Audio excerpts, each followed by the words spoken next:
Materi hari ini tentang distribusi frekuensi. Bagaimana cara membuat distribusi frekuensi? Di sini saya punya data mentah sebanyak 20. Ada 20 data mentah atau yang disebut dengan data raw. Untuk membuat distribusi frekuensinya, yang pertama yaitu kita harus menentukan ring. Cara menentukan ring adalah harus mengetahui bilangan yang terbesar dikurangi dengan yang terkecil. Caranya adalah kalau misalnya seperti ini, kita cukup dengan menyorting datanya menggunakan Excel ini. Kita lakukan sorting.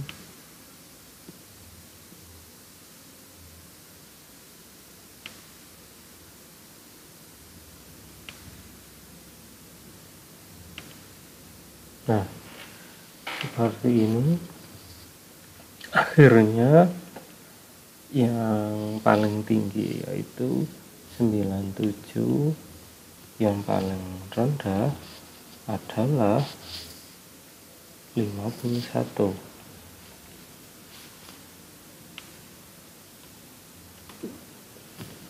Ringnya 46. Yang langkah kedua yaitu menentukan banyak interval kelas. Nah, interval kelas itu bisa bermacam-macam caranya.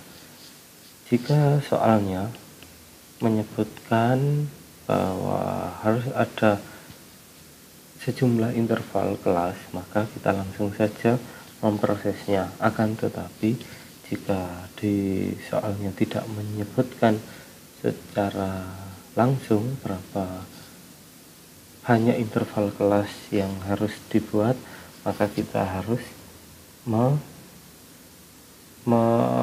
memperkirakan berapa kelas yang harus dibuat. Nah, caranya seperti ini. 1 ditambah 3,3 dikalikan log N. N ini adalah banyaknya data. Misalnya ini datanya ada 20, maka log 20. Karena ini datanya tadi 20 ya, maka di sini harus log 20. Log 20 itu 1,3 kurang lebih. Nah, itu dikalikan sama 3,3 lalu ditambahkan 1.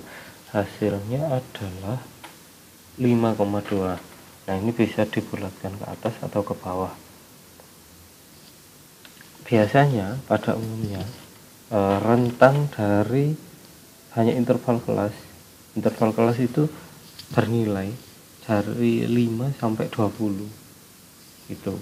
Jadi banyaknya interval kelas yang dibuat itu antara 5 sampai 20 ini.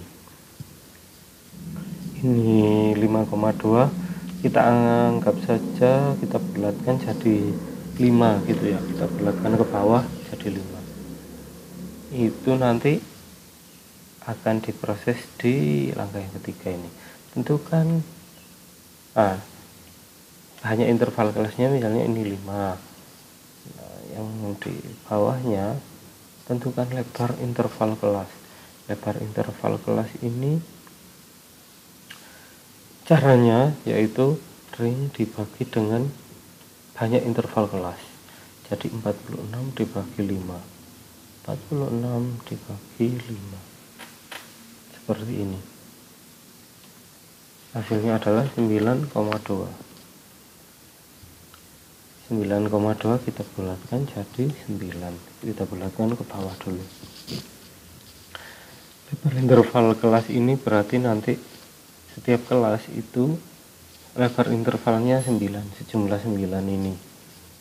Nah, kita sudah mulai masuk ke langkah berikutnya, yaitu starting point dari limit bawah dari bilangan paling kecil observasi atau bawahnya. Di sini bilangan paling kecil adalah 51. Nah, ini kita bisa mengambil 51 atau bawahnya untuk dijadikan sebagai limit dari kelas yang pertama. Misalnya ini kita menggunakan 50 ini ya, kita pakai ya 50 sampai 58,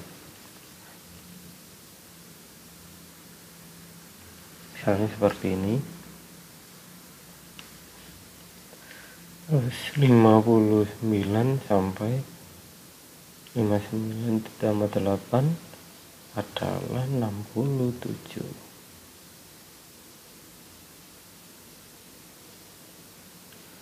68 ditambah 76, lalu 77 ditambah 8 jadi 85. 86 ditambah 8 jadi 94.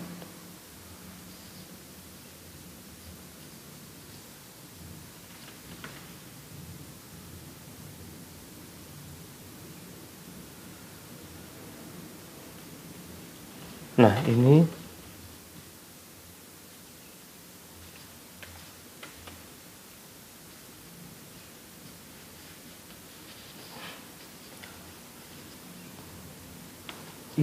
karena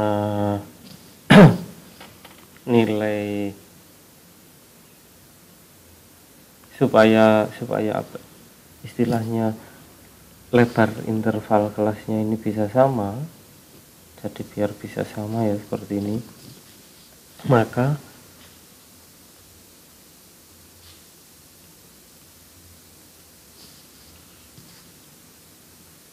oke.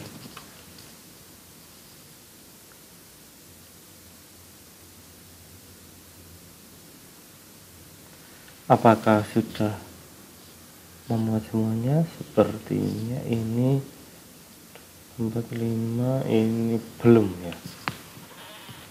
Ini sepertinya belum memuat semua. Bagaimana kalau kita tambahi jadi seperti ini, kita bulatkan ke atas, ininya jadi 10 ya. Otomatis ini ditambahi 1 dari tadi. Kalau tadi kan tambahnya 8, maka di sini ditambah sama 9, maka jadi 6, 8. Lalu di sini 6, 9, 7.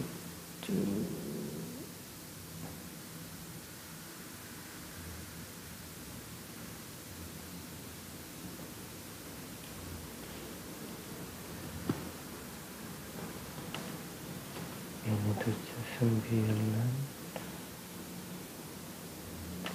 ditambah 9 jadi 88.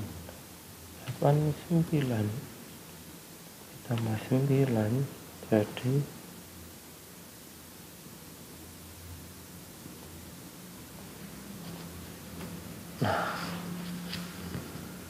Kalau menggunakan lebar interval kelasnya ini 10, maka sudah diperoleh hasilnya ya. Ini sampai 98. Nah, oke, sorry, ini seharusnya misalnya pakai 49 gini, ini sudah bisa 49 tambah 9 jadi 58. Oke ya, ini sudah semua nilai yang ada di data raw sudah bisa dimasukkan ke tabel distribusi frekuensi. Ini kita menggunakan lebar interval 10. Nah, ini kenapa kok di selisih antara limit atas dan limit bawah tidak sampai 10, tapi di nomor 3 tadi sampai 10. Nah, ini perhitungannya sebenarnya seperti ini. batas bawah dari 49 ini kan 48,5. Batas atasnya adalah 58,5. Nah, 58,5 dikurangi 48,5 ini adalah 10. 10 ini adalah ya ini tadi selisih antara batas atas dan batas bawah di suatu kelas. Ini pasti nanti mulai dari sini sampai sini akan sama saja, lebar intervalnya sejumlah 10 itu diperoleh dari batas atas dikurangi batas bawah masing-masing kelas ini. Pasti hasilnya adalah 10 ini.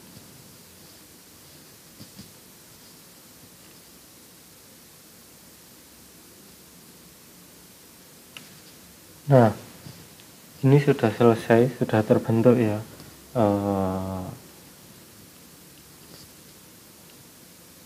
interval atau kelas distribusi frekuensinya. Misalnya seperti ini, nomor, lalu ring nilai frekuensi.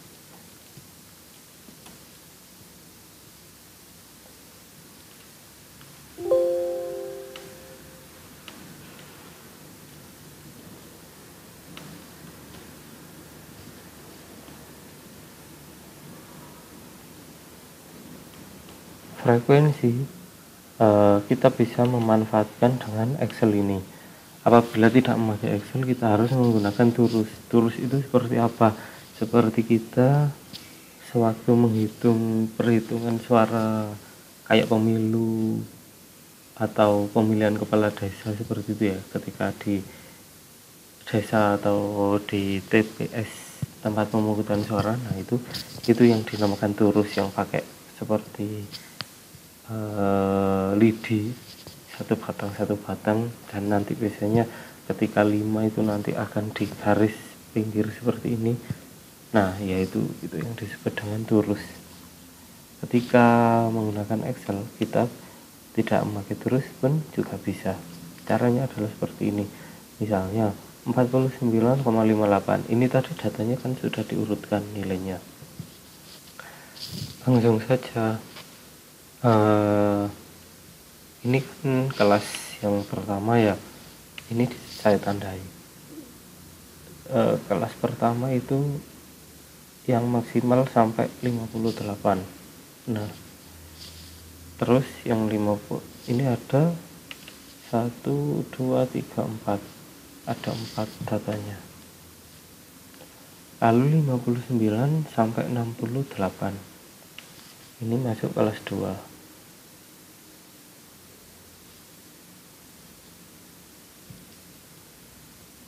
Oke, sampai 68 ya, berarti cuma ada 2 frekuensinya. Lalu yang kelas 3 69 sampai 78. 78 berarti cuma 1 frekuensinya. 79 sampai 88 itu kelas 4. Ini kelas 4. Ada 1, 2, 3, 4, 5, 6. Lalu sisanya ini kelas 5. Kelas kelima ya. 1, 2, 3, 4, 5, 6, 7.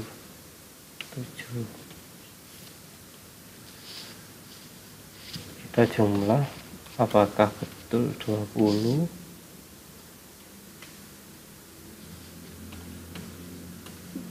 Oke, betul hasilnya ya, 20 dan itu pas. Untuk mempercepat ketika nanti kalian, ini kan datanya cuma 20, nanti ketika datanya banyak, kalian bisa menggunakan seperti ini, misalnya 1, 2. Ini kita ketahui untuk yang kelas pertama maksimal 58, maka di drag saja seperti ini sampai 58. Nah, ini ada jumlahnya 4. Untuk kelas kedua 59 sampai 68 itu ini 1, 2 ya, cuma 2 saja ya. Lalu yang kelas ketiga cuma 1, kelas yang keempat ada berapa ini? Ada 6 ya. Ada 6.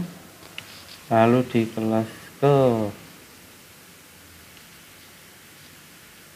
5 ini paling banyak, ada 7. Nah, seperti ini ya. Jadi langsung 7, ini ada 6, ini ada 2, ini ada 1, ini ya, ini ada 6, ini ada 1, ini ada 2, ini ada 4. Nah, seperti ini. 4, 2, 1, 6, 7. Total 20. Ini sudah jadi tabel distribusi frekuensi dari data raw yang ada di sebelah kiri ini. Nah, untuk mengerjakan UTS kalian bisa menggunakan metode ini. Jadi nanti setelah dihitung di Excel, lalu nanti hasilnya bisa ditulis di kertas jawaban.